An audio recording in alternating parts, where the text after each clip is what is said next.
Good morning. Um, Good morning. So today's lead story is about how the US is pressuring Kyiv to accept a deal that favors Moscow. You may remember that 3 years ago, Russia invaded Ukraine and the world was outraged. The US promised to stand with Ukraine, and so did everybody else.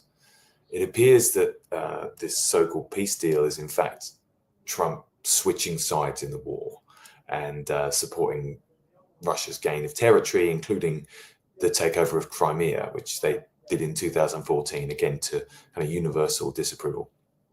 What does Vladimir Putin learn from this? He can essentially be an aggressor. He can take territory that doesn't belong to him. And Donald Trump will support him because he wants to cut business deals in Moscow.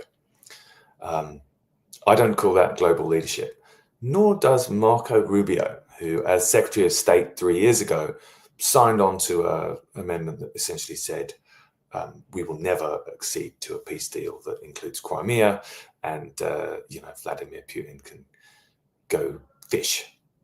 Unfortunately, Marco Rubio has now been sent to Paris to effectively tell everyone that that's now what he does support, and he's no longer appearing at peace talks in Paris or London with any European leaders. So what's Volodymyr Zelensky going to do? Well, he said that there's no way he would ever roll over and accept this deal. It's unconstitutional. It takes over parts of his country. He's not going to do it. Trump accused him of being inflammatory on Twitter, or Truth Social. The thing is, for Donald Trump to call somebody inflammatory after his literal mode of being for the last 10 years has been to walk around like he's on fire is pot calling the kettle black, or hypocrisy as another word for it. Simpler, more straightforward. It's not about hypocrisy or anything else. It's about Donald Trump trying to cut business deals with Moscow that enrich him and his family. He wants the Ukraine issue out of the way and is prepared to trample over diplomatic and international norms to do so.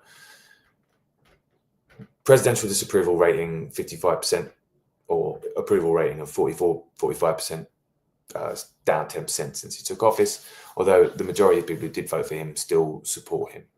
So I guess that says a lot about how sophisticated Americans' understanding is of global politics.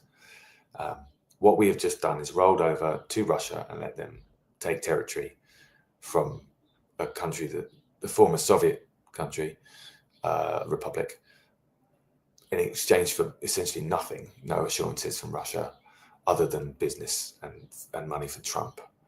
So our president is really trying to enrich himself while kicking the US economy in the guts.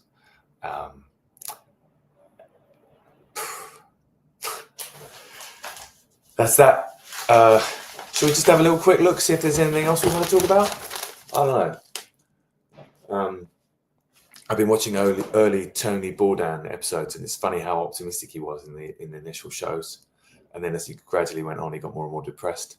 I've realised as I do these that it's very important for me to create some sort of boundaries for myself between my mental health and the newspaper.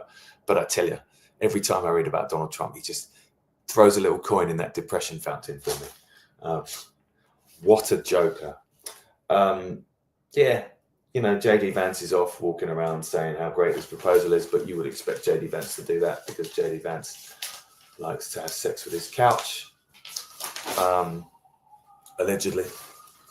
Oh, here's some pictures of destruction. That's another bombing of Ukraine by Russia this week. They're all talking about the lines being drawn, like which lines we accept, which territorial lines. I think you may remember that 1938, Adolf Hitler drew a line around Poland.